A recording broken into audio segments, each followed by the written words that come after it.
Welcome to AGAPE Social Justice, where we focus on love, truth, and justice. Today, we're going to have an exciting episode talking about one of my favorite topics, education. And we have with us today one of my favorite advocates. I always like to say in Oakland County, but honestly, she's doing so much statewide work.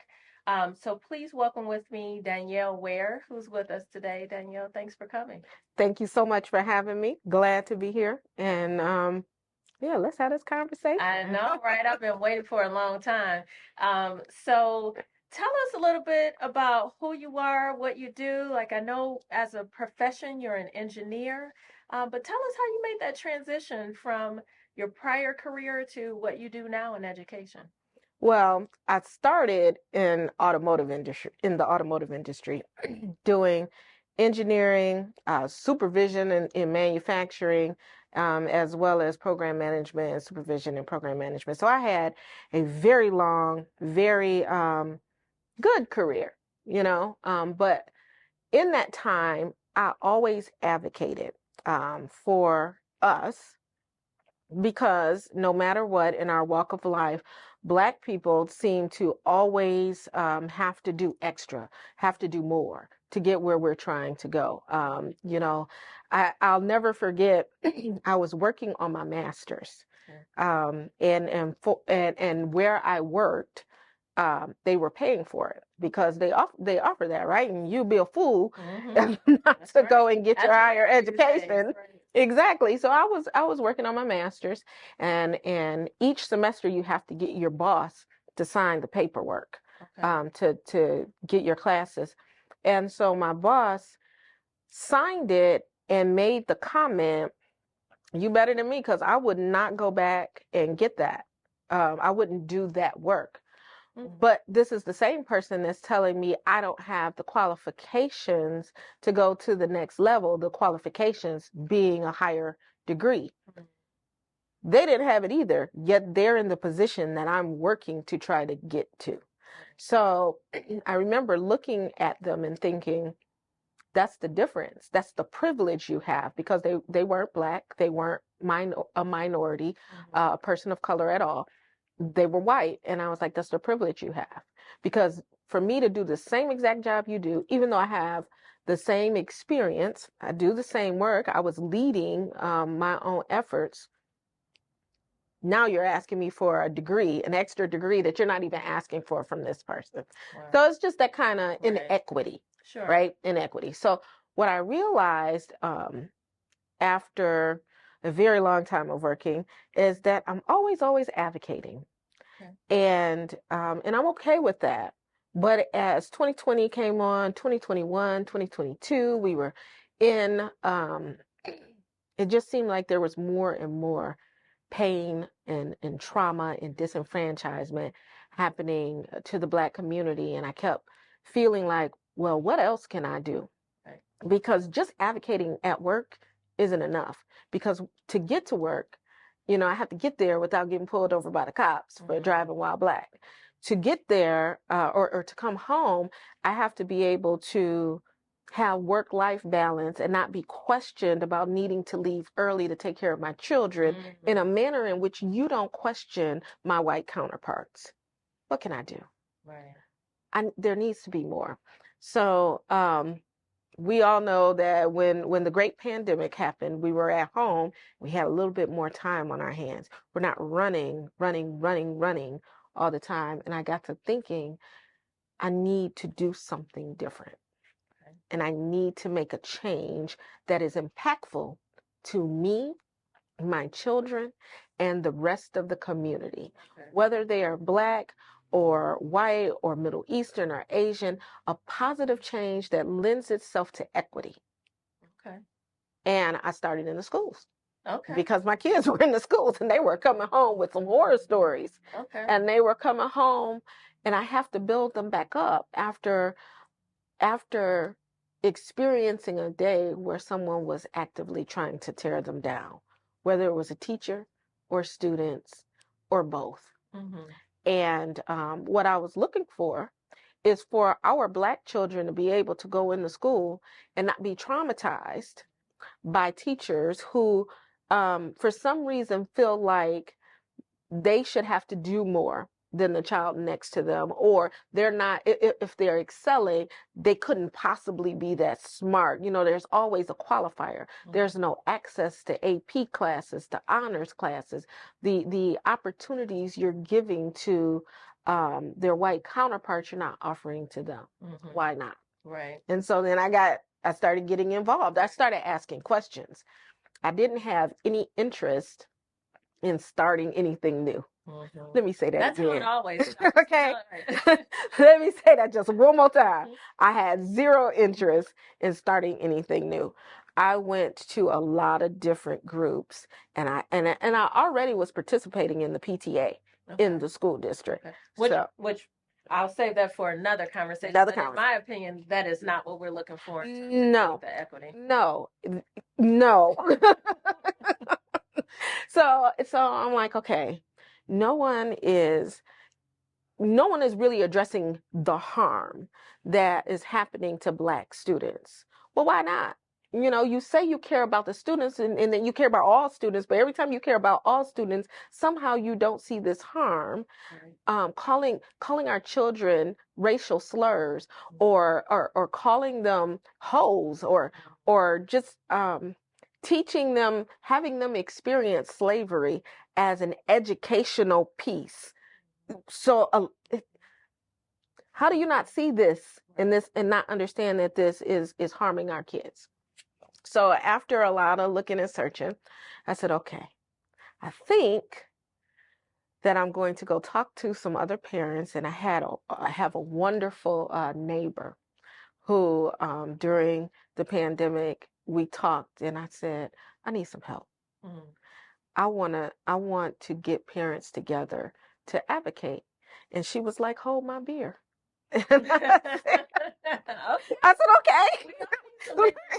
Yes. And so she was very, very helpful to me. And we do a lot of work together in advocating for students, in making and building relationships, because we don't have a burn it all down mentality. Right. We have a mentality that there are issues in our schools, and we need to build relationships with the administration and the boards to, one, understand how school is supposed to work, right? There are things that we just don't know in the daily operation. But two, building a relationship so when I come to you and I say, hey, listen, this is a problem, you hopefully can hear me. Right. Because you understand where I'm coming from, and not because you have some, instead having a closed door because you have some biases, right, or some racial issues that you are dealing with. Right. Now, was this how Community Equity Organization launched? That is exactly how it launched. So Community Equity Organization was that's how it came to be. At the time in Farmington Hills, because that's where CEO, which we affectionately call it, launched.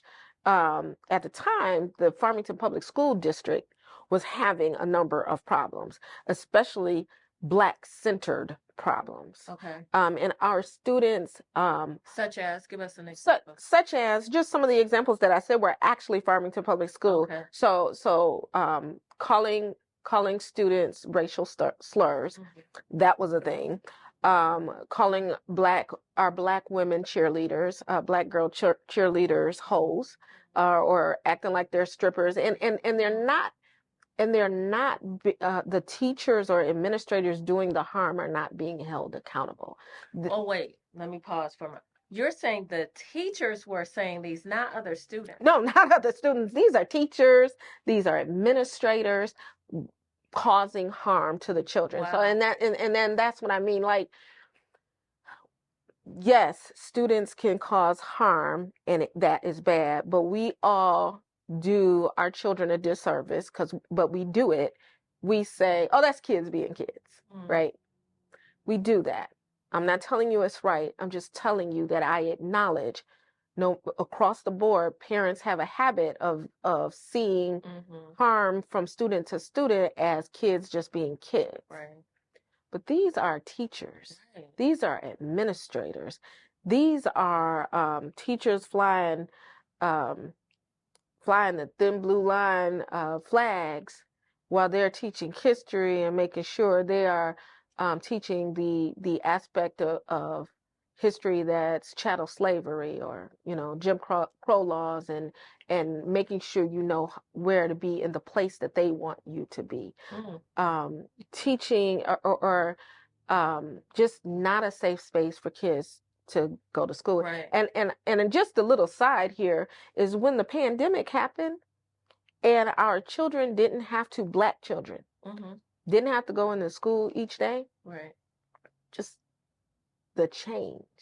Can we oh, I know you didn't come to talk about this, but can we really just hit on this for a minute? Because I have tried to tell a lot of people that yes, there are children who absolutely suffered during the pandemic. They did. And I've advocated for families who have children with special needs. They're different learners. I know there's a variety of stories and experiences out there, but a lot of us talked about how our children thrived.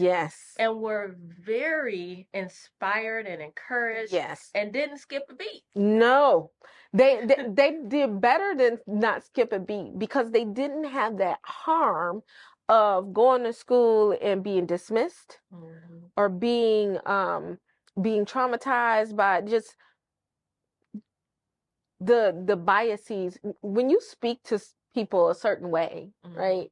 They know that you don't like them. My daughter had my youngest daughter would come home and there was this teacher in school. So she transitioned into high school in the pandemic, but in her middle school, she talked about just this one teacher that she just flat out, she said, this teacher does not like Black students. More importantly, this teacher does not like Black male students. They are not blind. They're not deaf. They understand when you are either withholding the extra help that you would give any other student, right?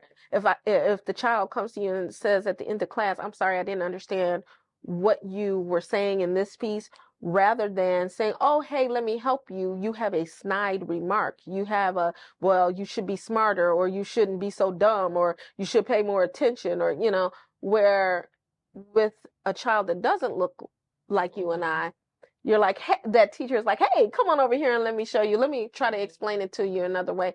Those teachers do harm to our children. They make our children not want to ask for help.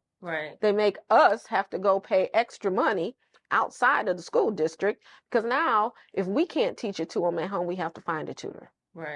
Well, in one of my school communities, it's the norm to get tutoring. And so what happens is they definitely discourage certain students from taking the AP courses, right? Which is why very few, you might have one or two Black kids in those classes. And they definitely will kind of dumb it down in terms of colleges that you may look for and that sort of thing. So I get it.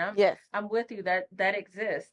But we have this culture of, if you have the financial means, go get the tutoring, because that's the culture that exists. Right. And so for those who don't have the money to get that done, or the support or transportation or what it is, there's an inequity. If I work an hour away from home, how is my child supposed to get from the school to the tutoring? So unless they drive. But again, we were just talking about a middle school student. So So I know you do a lot of education advocacy. You train parents, teach them how to navigate the system, which I found that's actually an area where I'm thinking about expanding myself, because there's just so much work to be done in teaching people how to navigate the system. Sometimes they don't even know who to call, where to call. They don't even know certain departments exist. That is so true. Tell us some of the things that CEO does to kind of help families walk through this process. So CEO launched last year our advocacy training program, and it's our advocacy training and collaboration, because it's not us against the teachers. It's not us against the administration. Again, we do not have a burn it down mentality. What we are trying to do is build relationships and understanding amongst everyone so that we can work together to get all children out on the other side and thrive in the community. So our advocacy training program we held 4 sessions last year, and it teaches the parents and the teachers what the rights are of the parents and the students and the teachers. Wow. Because believe it or not, there are a lot of teachers that don't actually know not just what their rights are, but what the rights are of the student in order to help break through, whatever issue is happening with the student. Every issue that is happening isn't always the teacher did something wrong. It could be that the teacher realizes that the child needs extra help and they're trying to get them that help. But for some reason, the rest of the administration isn't helping the child, the parent, and the teacher advocate for the student and get them that extra help. Well, that's where all three need to know how to advocate. Need to know what, 504 is. They need to know how to use a 504 to determine whether or not you need a 504. And what one thing people don't understand is a 504 is not just for people or children with special needs. A 504 is for the purposes of laying out what the child needs and how we need to address them in their education, address their deficits in their education. The funny thing to me about that, and what we found when we did our research to put together the program, is that while it's all laid out for children with special needs, it's not laid out for the average student.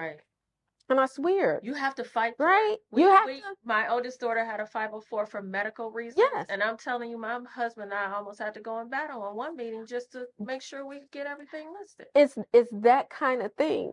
You shouldn't have to do all of that, and we're not trying to make things super labor intensive for teachers, but there has to be a way to meet each child where they are and then get them to move forward. Right. Our goal isn't the point of them being in K through 12 to educate them so that they are thriving when they graduate, whether they go on to college or they go to a trade school or they start their own business, whatever is the case may be, we want them to be able to thrive. And that cannot happen if children fall through the cracks. If you only want to focus on this type of kid, the really bright child and the child that needs all the help in the world, but the children in the middle, you don't care about. And those are the children we're trying to help by helping them and their parents and teachers understand how to advocate and work together to get them what they need. So what do you see is the biggest barrier that exists? So you're working with the families, and then you tell them, let's cooperate, collaborate with the school system. What do you see as the biggest barrier in your community? I've thought about this for a long time now, hundreds of families over the years. And we get to a point where I feel like, okay, we finally figured it out, but then there's this one missing piece. And for me, it's accountability. I think that's everywhere. It's always accountability because the administrator, for example, is like, I just came to school. I've just come to school to help educate kids. But a part of your job as the administrator is to hold the teacher accountable, or the counselor, or whoever create the culture that we need. Exactly. But people don't want to always get into holding people accountable because they feel like it's too much work.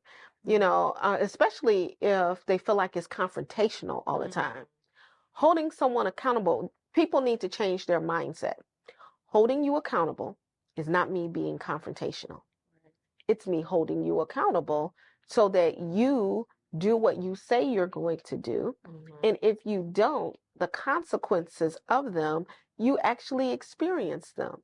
Because if you don't, then you begin to think you can do just whatever. Society breaks down. We have foolishness where, people have to redo a house vote 15 times to get, leadership in place. It's that kind of thinking of no one is going to challenge me. No one's going to hold me accountable. So I do what I want to do. Right.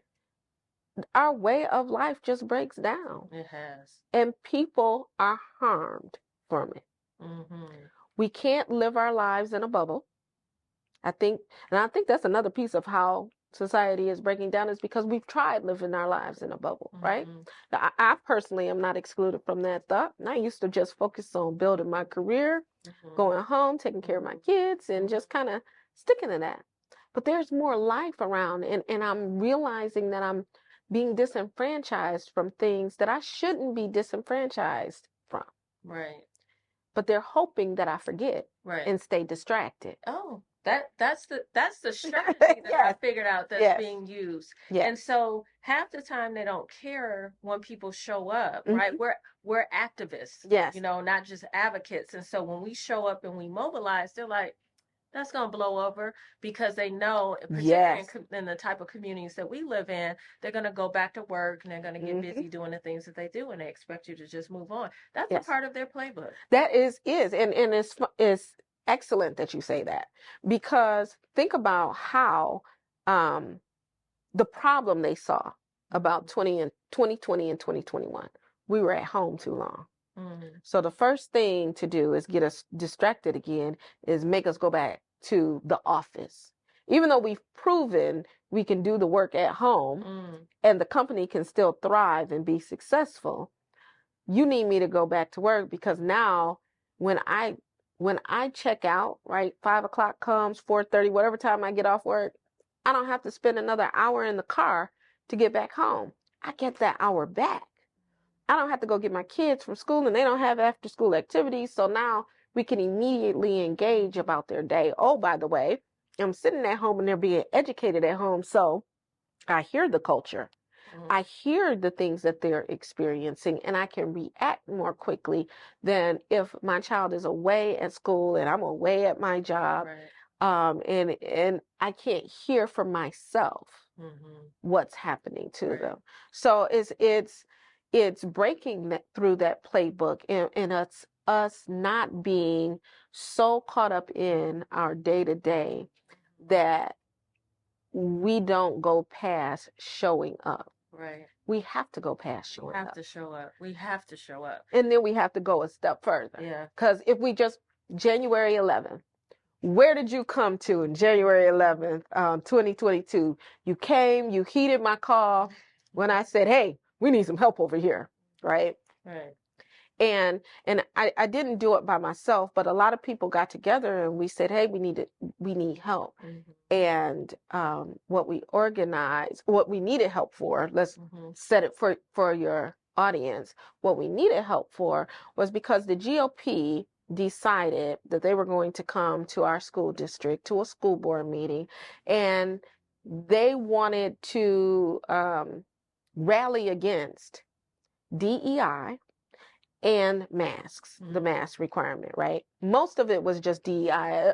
Probably if you went back and watched the video, you'd see maybe 3 people said something about masks. Most were there about DEI. Right.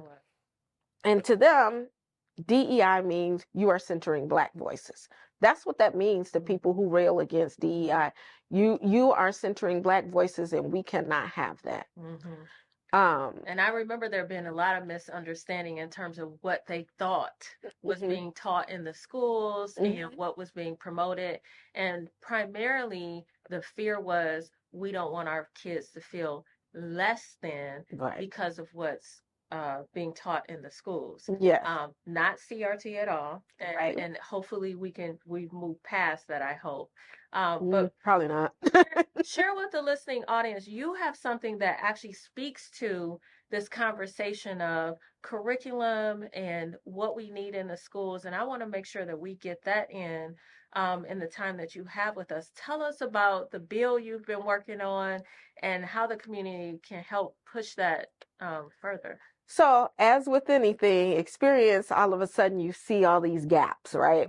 One of the gaps, and it wasn't kind of all of a sudden, but as I shared earlier in our conversation, we have issues where, our children are called racial slurs. Our children are taught to role play being a slave and just kind of just out of bounds things. And what it made us realize is not just realize, but need is accurate African American history taught, but also accurate representation of African Americans in education. Because we're not often, our contributions are whitewashed. Our contributions are removed, or if not just flat out removed, is just shown a white person did it instead, is given that credibility. Or we teach you the thing, but we don't teach you that it was someone Black that did it. We want to change that because it will help in how people respond to one another when they get to know one another, or get to know each other better.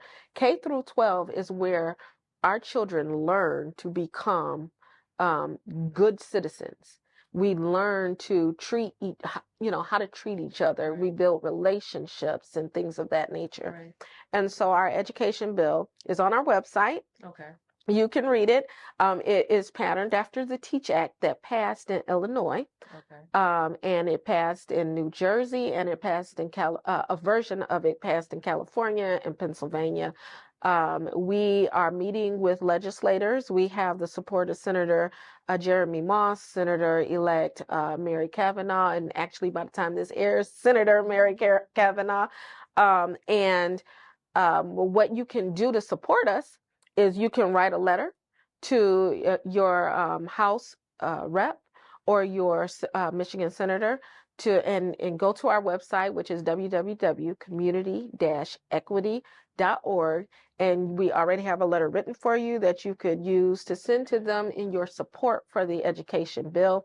It's a requirement that every year there is one lesson on African American education, or African American representation in the curriculum. Okay. And so you can sign that and support us to get it through. And with our super majority, we shouldn't have a problem with this, right? We shouldn't. We shouldn't have a problem. Right. But I thank you so much for coming. We could talk about 5 other topics and that be an hour-long discussion. But we will definitely support you with the bill. We will make sure we continue to push that out. Thank you so much for being here today. To our listening audience, please go to the website, community-equity.org. Check out the bill that's on there. Not only read it for yourself, make sure you commit, send it to at least 10 other people. Right? So the people are aware of what exists. We can't help one another if we're not sharing the information that we need to share. And when you are the recipient of someone being an advocate for you and they teach you how to navigate the system, make sure you turn around and do the same thing for somebody else so that we can keep that going and we can build community in the way that we need to do it. We're going to make sure that we support Community Equity Organization, their partners, and we look forward to you tuning in for the next time we have Danielle Ware on to talk to you about another organization that she's helping to lead. Thank you for tuning in today.